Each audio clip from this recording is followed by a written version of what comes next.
De la lecture en guise de page culture, Cameroun, jardin sacré de la débrouillardise, c'est le titre d'un livre publié il y a quelques semaines chez l'Harmattan dans la collection études africaines. Autour du géographe Kenya Fodop, 25 spécialistes des sciences humaines explorent près de 350 aspects de la débrouillardise au Cameroun.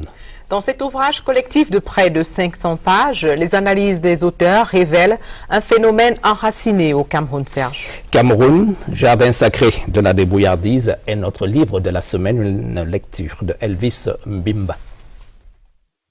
Il y a une crise de l'informel au Cameroun. C'est la conviction des 25 enseignants et chercheurs rassemblés autour du géographe Kenya Fodop pour cette étude qui analyse en profondeur les visages de la débrouillardise au Cameroun. Une première partie des contributions s'intéresse à l'aspect local du phénomène, restauration de rue, accès à l'eau, transport par moto-taxi, autodéfense dans les quartiers, les agents immobiliers, la prostitution.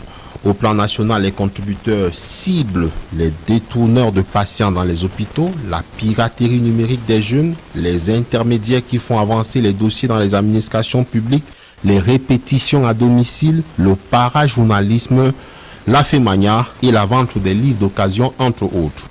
Les auteurs ont identifié 7 causes possibles de ce phénomène, au rang desquelles la rareté des emplois décents, la faible qualification des actifs, la débrouillardise camerounaise déborde les limites de l'illégalité et de l'indécence.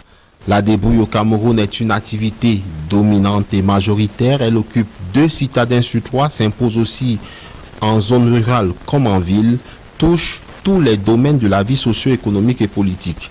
Ce phénomène a pris une accélération remarquable dans les années 80-90 avec notamment les programmes d'ajustement structurel. La conclusion de l'étude est formelle. Aucun pays du monde ne s'est développé en privilégiant ces pratiques de débrouillardise observées au Cameroun.